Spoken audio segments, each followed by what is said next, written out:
Okinawa, May 1945. The rain has stopped, but the mud still swallows boots whole. Smoke drifts across a ridge where the battle has finally gone quiet. A few minutes ago, this hillside was thunder, artillery, screams, fire. Now it's only the wind and the smell of cordite clinging to the air. Among the wreckage, U.S. Marines move carefully, rifles at their sides, eyes scanning trenches carved into coral.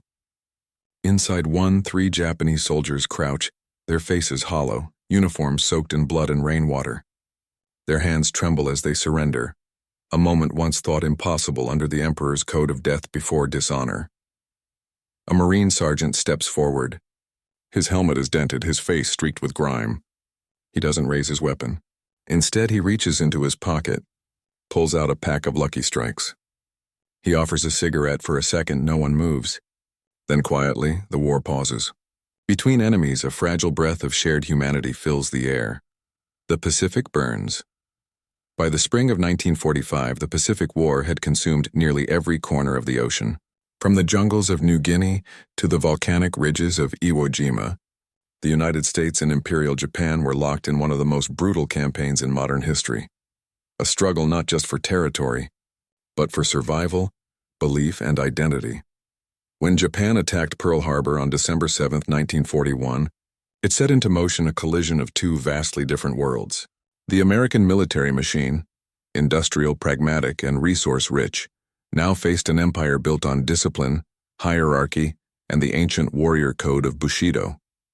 To the Japanese soldier, death in battle was not a tragedy. It was honor. To the Marine, survival was the mission. These opposing moral codes would define the nature of combat across every island. The Pacific wasn't a single battlefield. It was thousands of small ones.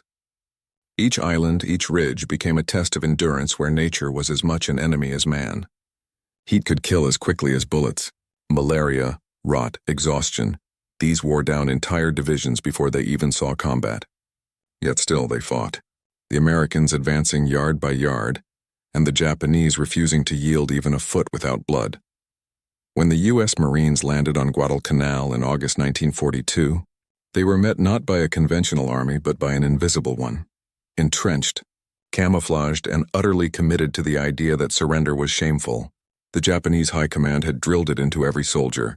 To live as a prisoner was to die as a man. Captured soldiers were told their families would never know peace again. In such a world, mercy was weakness and compassion was betrayal. For the Americans, this mindset was alien. The Marine Corps had fought in Europe and the Caribbean before, but never against an enemy who refused to surrender even when surrounded and starving. On Guadalcanal, they found diaries of dead Japanese officers describing plans for banzai charges. Suicidal last stands designed to die in honor rather than live in captivity. The Americans learned quickly. Every cave might hide a grenade. Every wounded man might still be armed. By 1944, battles like Tarawa, Saipan, and Peleliu turned these lessons into grim routine. The Marines adapted, developing methods to flush out bunkers with flamethrowers, grenades, and demolitions. Compassion had no place here, at least not officially. The slogan was clear: kill or be killed. Propaganda on both sides painted the enemy as subhuman. To the Japanese, Americans were materialistic devils. To the Americans, the Japanese were fanatics incapable of mercy. In this environment, fear and hatred became survival tools. Yet even amid the carnage, moments of reflection slipped through. American troops sometimes found letters on fallen Japanese soldiers, photographs of wives, children, parents. It was a shock. These were supposed to be faceless enemies, not men with families and dreams. Some Marines quietly began to question the narrative even as they fought on, but the war left little time for empathy. Orders came, battles raged, and the line between human and target blurred once again. By early 1945, Japan was cornered. The Philippines had fallen. Iwo Jima, once thought impregnable, was now in American hands. The next target was Okinawa, a Japanese island that served as the final defensive line before the mainland. Everyone knew what it meant. This was the last step before invasion. For the Japanese, it was the last chance to defend the Emperor's soil. For the Americans, it was the gateway to ending the war. Okinawa would become a storm of artillery, mud, And madness, 82 days of combat where civilians were caught in the crossfire and humanity itself seemed to dissolve. It was here, in this pit of destruction, that something unexpected happened. In the midst of the blood and smoke, a simple human act, a shared cigarette, would bridge a divide that propaganda and war had carved deep into the hearts of men. And to understand why that moment mattered so deeply, we must look at the cultural weight behind it, the beliefs that made such kindness almost impossible. Okinawa, the edge of the empire, April 1st, 1945, Easter Sunday. Across the Great Pacific, the largest amphibious assault of the war unfolds. More than 180,000 U.S. troops land on the beaches of Okinawa, under a sky streaked with smoke and the roar of naval guns. For the first few hours, resistance seems light, eerily light. Marines and soldiers push inland, confused by the absence of gunfire. But beneath the hills and coral ridges, the Japanese have vanished into a labyrinth of caves, tunnels, and bunkers. It isn't surrender. It's a trap. Okinawa was different from every island before it. This was not a remote atoll or volcanic rock, it was home. More than 400,000 civilians lived here, most of them farmers and fishermen. For Japan, losing Okinawa meant exposing the mainland itself. For the Americans, capturing it meant having a forward base to stage the final invasion. Both sides knew what was at stake. Neither was willing to back down. The Japanese commander, General Mitsuru Ushijima, ordered his men to fight a battle of attrition, to bleed the Americans, until the idea of invading Japan became unthinkable. His army of around 100,000 soldiers dug deep into the earth, fortified caves, and set ambush points across ridgelines. Every hill had a name. Every name would soon be remembered in blood. Shuri Line, Sugarloaf, Kakuzu Ridge. For the Marines and the U.S. Army, Okinawa was hell unlike any other. Tropical rains turned fields into rivers of mud. The stench of rot hung heavy, bodies fueled damp uniforms. Artillery never stopped. Day and night for weeks the sky flashed orange as battleships off the coast poured shells inland. Civilians fled from one crater to another, often caught between armies that could barely distinguish friend from foe. The 1st Marine Division, veterans of Peleliu, took the brunt of the fighting in the south. They were hardened men, but even they were shaken by what they saw. Japanese soldiers fought to the last bullet, often emerging from the dark with grenades clutched to their chests. Entire platoons vanished in seconds. Each encounter was personal, violent, and close. Hand grenades, bayonets, flamethrowers. No distance, no detachment, just men killing men within arm's reach. For the Japanese, surrender was not an option. Propaganda had told them that Americans tortured prisoners, that capture meant shame worse than death. Leaflets dropped by Allied planes promising humane treatment were ignored or burned. Soldiers were encouraged to die gloriously, gyokusai, the noble shattering of the jewel, rather than live in humiliation. Many civilians, terrified and misinformed, chose suicide over capture. Entire families jumped from cliffs, believing it better to die together than be dishonored alive. Amid such hopelessness, hatred was easy to maintain. For Marines who'd seen comrades mutilated by booby traps or false surrenders, mercy was dangerous. The rules were simple: if it moves, shoot. If it hides, burn it out. Compassion became a liability. And yet, there were moments when the rage cracked. In the chaos of battle, some Marines found themselves face to face with Japanese soldiers too wounded to fight, too broken to resist. The instinct to kill often clashed with something quieter, the faint recognition that the enemy was human too. Some remembered their training, others remembered home. A few perhaps simply ran out of hatred. By late May, the battle had reached its peak around the Shuri Line, a maze of caves and ridges soaked in rain and blood. The Japanese resistance was collapsing. Hungry, diseased, and encircled, groups of soldiers began to surrender for the first time in large numbers. It was shocking even to the Americans who had learned to expect suicide over capture. The moment was tense. Marines who'd watched friends die from feigned surrenders aimed their rifles cautiously at the trembling figures crawling out of the earth. But some of those men dropped their weapons, bowed their heads, and begged not to be shot. For the first time in years, two enemies looked at each other without firing. What came next would stay in the memories of those who saw it. Among the shattered coral and burned trees, a Marine reached for his rations, then his pack of cigarettes. He held it out, not as a victor but as a man. The Japanese soldier, eyes hollow and unsure, hesitated. Then, slowly, accepted. The smoke curled upward into the still air, mingling with the fog of battle. In that fragile quiet, after years of dehumanization and propaganda, a single cigarette became more than a gesture. It became proof that even in the darkest corners of war, empathy could survive. The rifles stayed lowered. For the first time, enemies shared a moment that no bullet could destroy. The human angle, beyond the uniform. The war had turned soldiers into machines. Orders replaced thought and survival replaced morality. But in the stillness after combat, humanity often crept back in. For many U.S. Marines, the sight of surrendering Japanese soldiers was confusing. Training had taught them that the enemy would never surrender, that every movement, every plea might be a trap. Yet here they were, real men, starving, trembling, and afraid. One Marine recalled in a later interview that it was the first time I saw fear in their eyes, not rage, not hate, just fear. Another described offering water to a wounded Japanese soldier, only to see the man weep uncontrollably.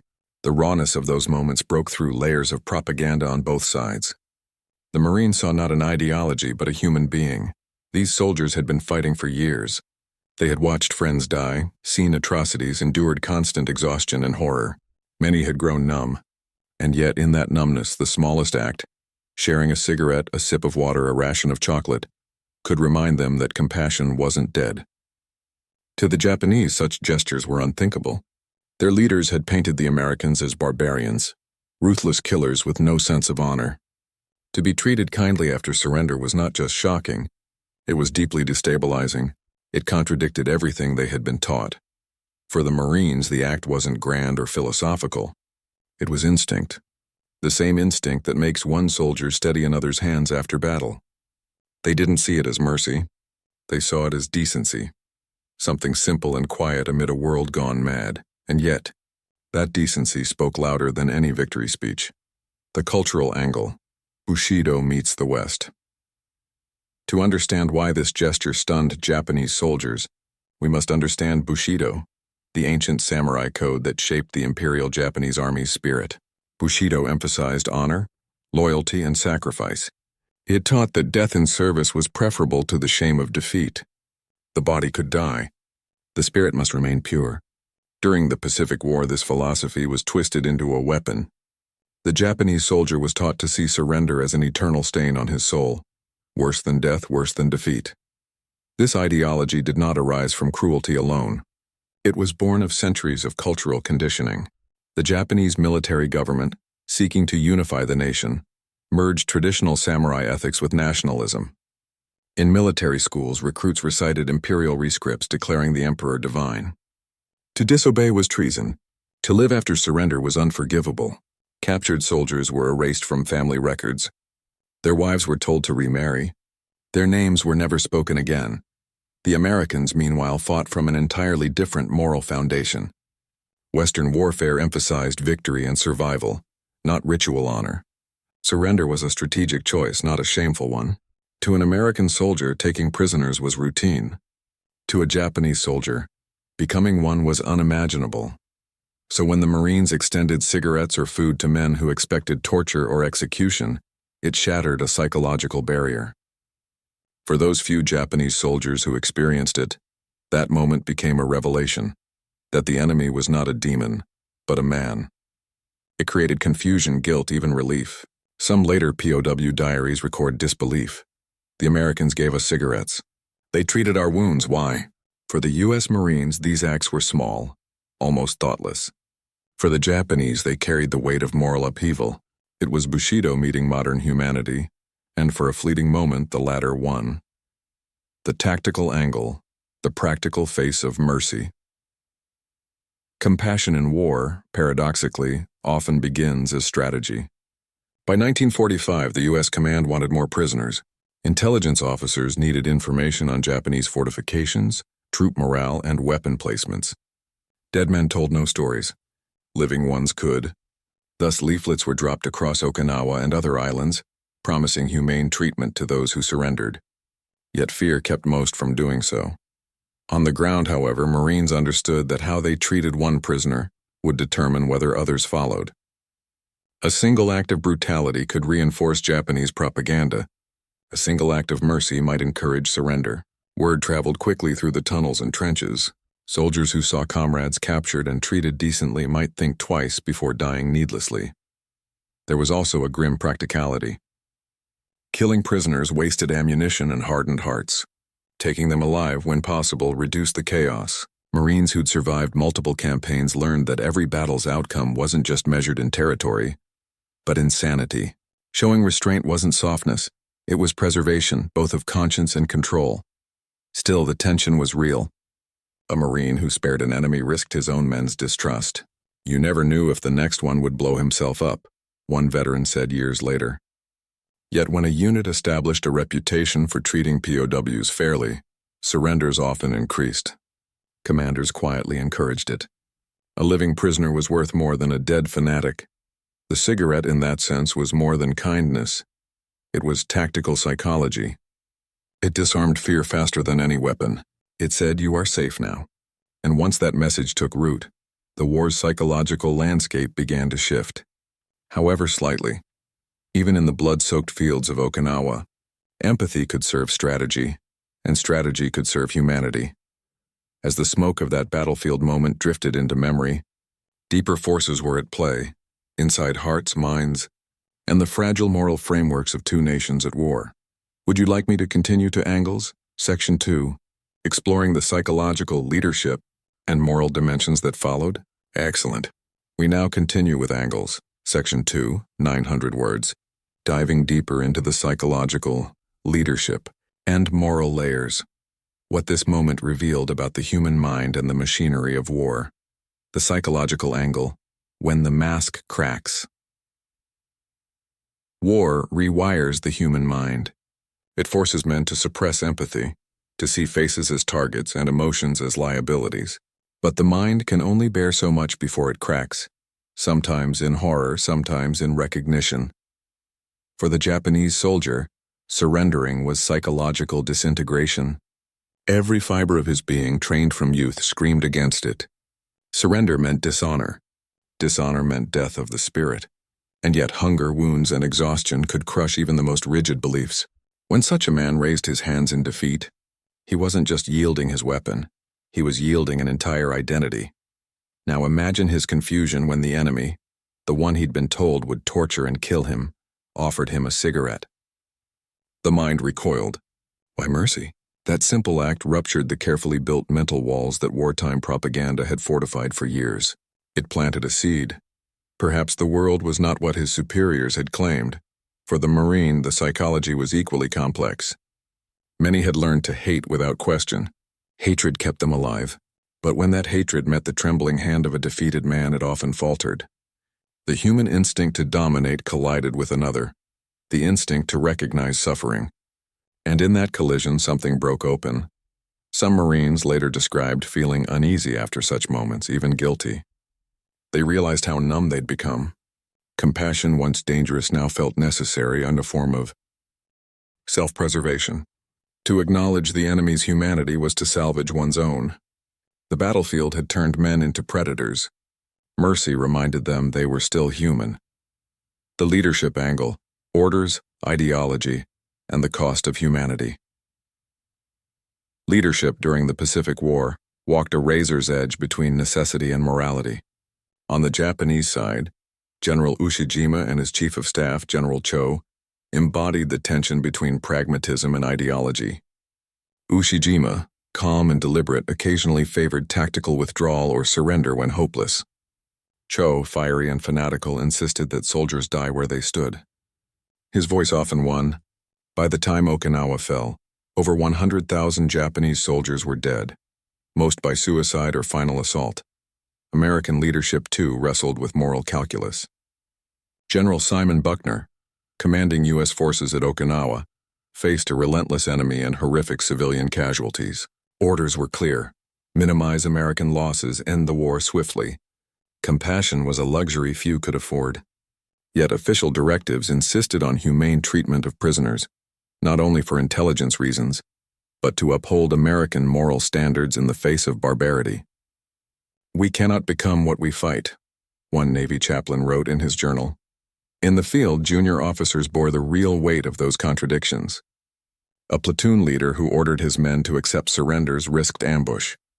One mistake and everyone died, yet refusing could mean violating both ethics and command policy. Leadership became improvisation, balancing discipline, danger, and conscience in seconds. The Marines who offered cigarettes were not defying orders.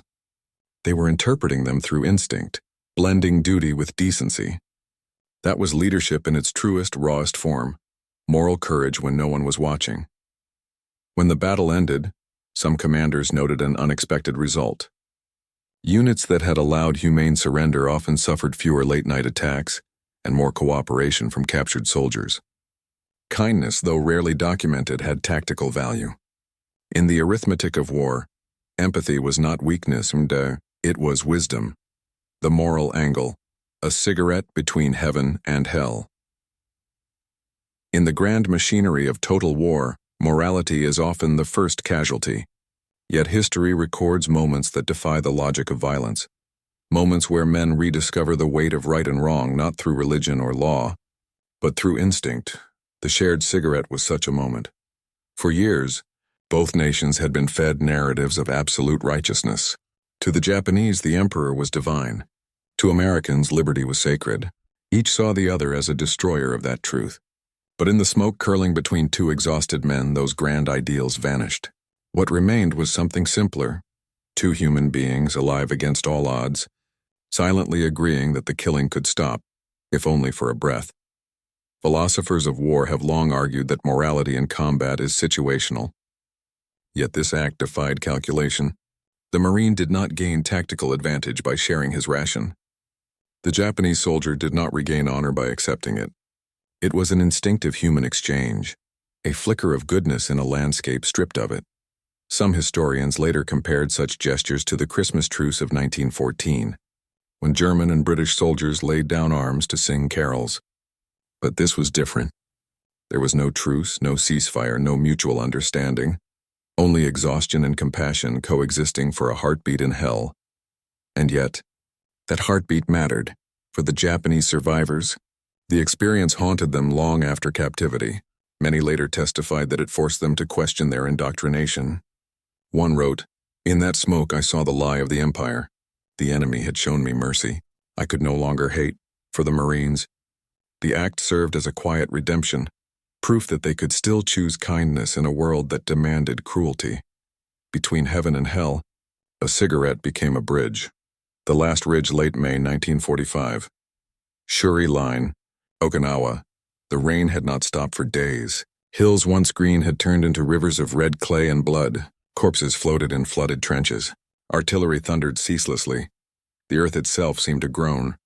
American shells tore apart ridgelines where Japanese soldiers clung to the last fragments of their defense.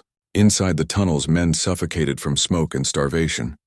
The once proud 32nd Army of Imperial Japan was disintegrating. For the Marines of the 1st and 6th Divisions, the battle had become a nightmare without edges. There was no front line anymore, just a maze of mud, corpses, and unseen gunfire. They moved inch by inch, flamethrowers clearing caves that often held only the dead.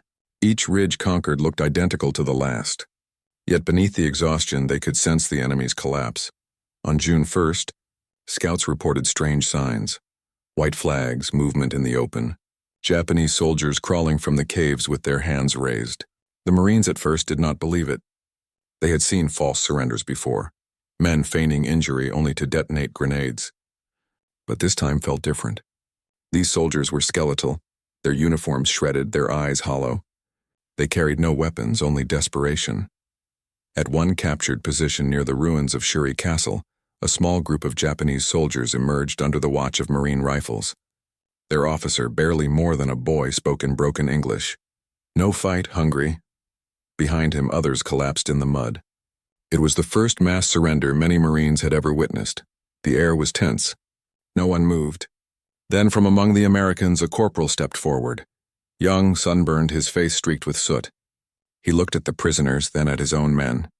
Slowly, he took out a small item from his pocket, a crumpled pack of Lucky Strikes. He tapped one cigarette free, lit it with trembling fingers, and inhaled.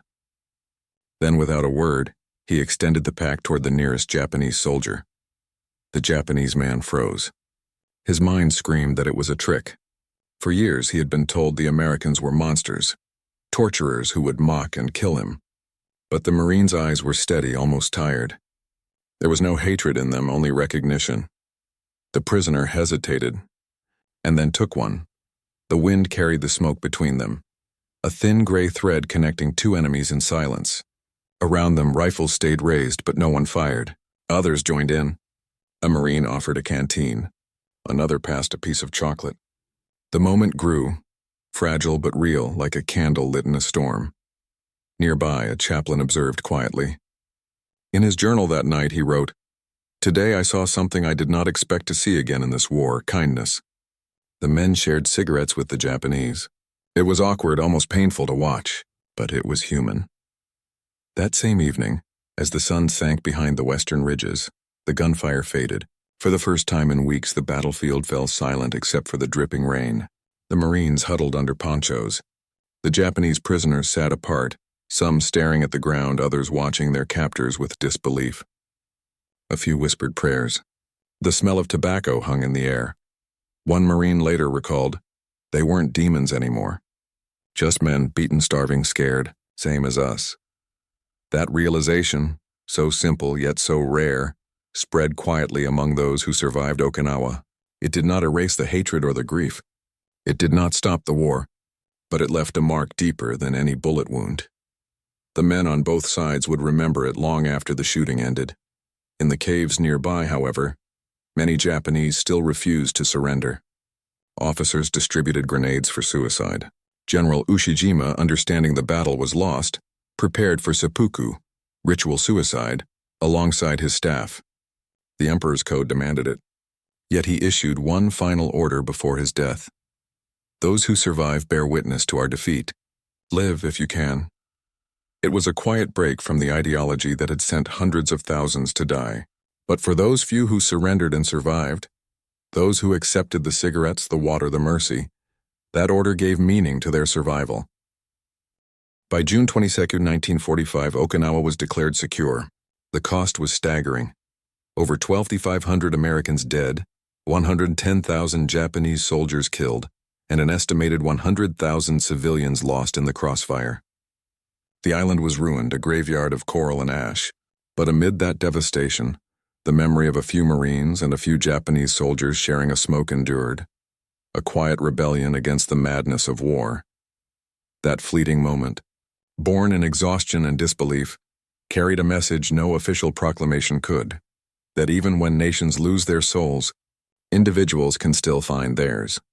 And as word spread through captured soldiers' testimonies, the image of Americans sharing cigarettes with their enemies began to circulate among POW camps and intelligence reports, a whisper of compassion that would ripple far beyond Okinawa's shores, ripples through the fire. The war did not end with Okinawa's silence.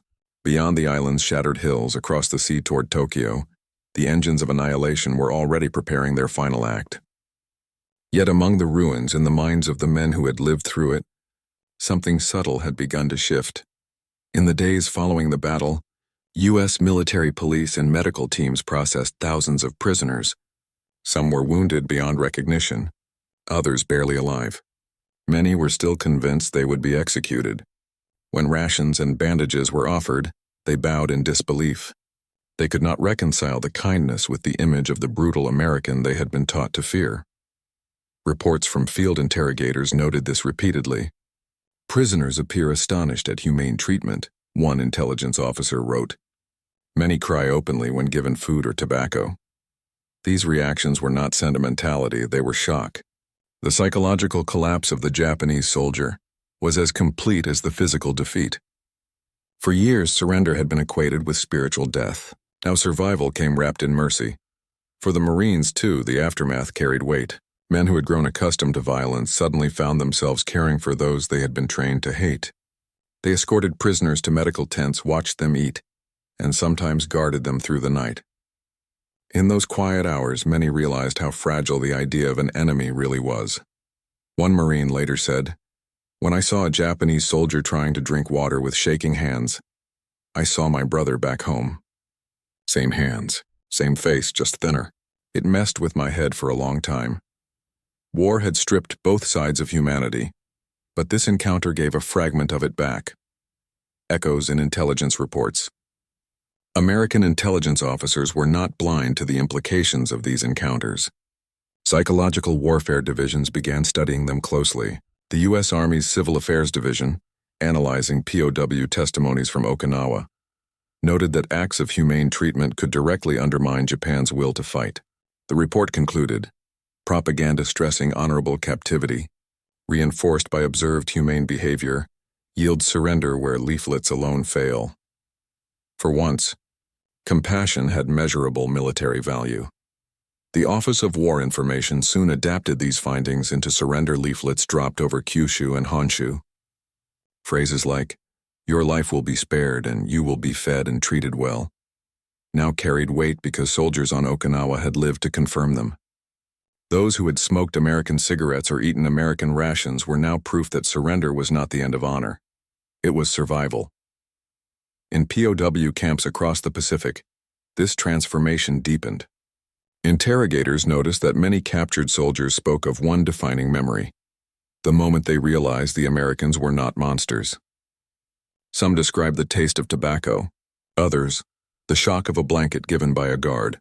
These small gestures, multiplied thousands of times, began to chip away at the wall of fear that the Japanese command had built around its soldiers' minds. Historians later traced the effectiveness of American psychological operations in mid-1945 directly to these battlefield experiences. Leaflets, broadcasts, and propaganda meant little until they were validated by real actions. The Marines who had shared cigarettes unknowingly provided that validation, a credibility that no loudspeaker could manufacture. The empire trembles. Meanwhile, in Japan, news from Okinawa filtered upward through fragmented channels. Officers who had escaped or surrendered reluctantly admitted that Americans were treating prisoners decently. This caused unease among the Imperial General Staff. The propaganda narrative, that capture was worse than death, began to unravel. But the truth was already too powerful to contain. Some Japanese officers, recognizing the futility of further resistance, began quietly encouraging survival rather than suicide. They cited General Ushijima's final words, "Those who live bear witness." It was a subtle rebellion against decades of indoctrination. In the final weeks before the atomic bombings, these quiet shifts in thinking would influence surrender decisions in pockets of the Japanese military. The gesture of a cigarette on Okinawa did not end the war, but it cracked something within Japan's moral armor, a realization that the enemy's humanity could not be denied forever. A quiet message home. Back in the United States, stories trickled through letters and personal accounts, tales of compassion amidst horror. They rarely made headlines. Official war narratives preferred heroism to humility. Yet among veterans, these memories became touchstones. When the war ended, many Marines who had shared cigarettes or rations with prisoners struggled to describe what they had felt. Some said it was pity. Others called it redemption. For a few, it was guilt, a way to make peace with things they had done and seen. One wrote in his post-war diary, "Maybe that cigarette wasn't for him. Maybe it was for me, a reminder that I wasn't lost completely." These personal reconciliations mattered more than strategy. They spoke to the endurance of empathy, even after years of killing. Each story, each shared moment, formed a quiet counterhistory to the brutality that defined the Pacific Campaign. The final collapse. By August 1945, atomic fire had erased Hiroshima and Nagasaki. The Emperor's voice, calm, trembling, announced surrender. Across the Pacific, the war was over. But the men who had shared that smoke on a muddy Okinawan ridge understood something deeper than victory or defeat. They had glimpsed the cost of hate and the fragile beauty of mercy. Years later, when Japanese veterans met their former enemies at reconciliation ceremonies, many mentioned the same memory, the cigarette, the water, the moment when the killing stopped. For some, it was the first step toward peace, proof that even in the abyss, humanity can still breathe. That cigarette was never just tobacco and paper. It was the breath of men remembering they were human. The smoke clears. The Battle of Okinawa ended on June 22, 1945. The silence that followed was heavier than the thunder that had preceded it. The island was a ruin, an open grave carved into coral and mud. Thousands of bodies lay unburied beneath shattered trees and burned villages. Yet amid the devastation, small groups of Japanese prisoners huddled in makeshift enclosures, still half expecting death. They had been fed lies for years, and the truth was almost too strange to accept. When American medical units arrived, they found men who weighed less than children. Some had survived weeks underground, drinking rainwater, eating roots. They stared blankly at the rations offered to them, afraid of poison. But the Marines didn't sneer. They passed cigarettes, bandaged wounds, shared coffee. It was not pity. It was habit now. After so much killing, compassion came as a kind of exhaustion. Photographs from the period show what words can barely capture. Young Marines crouched beside emaciated prisoners, holding tin cups to their lips, smoke curling between them. For a generation raised to believe in annihilation, such images carried quiet power. The prisoners. Captured Japanese soldiers were transferred to camps across Guam, the Philippines, and Hawaii. Many expected torture or starvation. Instead, they were shocked to find discipline but not cruelty. They were fed, given medical care, and allowed to write censored letters home. At first, many refused food out of suspicion. But the sight of American guards sharing cigarettes or gently handling the wounded slowly dismantled the fear. One former Japanese sergeant, interviewed years later, recalled, "When the Marine gave me tobacco, I thought he mocked me. But he smiled. It was small, but it broke something inside. I could not hate him after that." For Allied intelligence officers, such reactions were invaluable. They learned that humane treatment wasn't just moral, it was strategic. Prisoners who felt respected often cooperated, providing information that saved lives. The U.S. Army later documented that surrender rates increased dramatically on later fronts when word of fair treatment spread through surviving troops and intercepted communications. The cigarette, the meal, the kindness, they had tactical echoes far beyond the battlefield. The men who offered them. For the Marines, though, the aftermath was not peace. They had survived Okinawa, but the victory felt hollow. The island had cost over 2,500 American lives and wounded more than 38,000 others. The brutality they had endured left scars no metal could cover. When the fighting ended, many found themselves haunted not by what they'd done, but by what they'd felt when the shooting stopped. They remembered faces. The trembling hands that reached for water, the smell of rain and blood, the fragile calm when they realized their enemy was as human as they were. For some, that moment offered healing. For others, unbearable guilt. It was like waking from a fever, one Marine later said. We'd spent so long learning to hate that kindness felt strange. In the letters home, a few mentioned the cigarettes, not as trophies or curiosities, but as turning points. We shared smokes with the Japs today, one wrote in May 1945. Never thought I'd do that. Guess war makes fools of us all. The Japanese memory.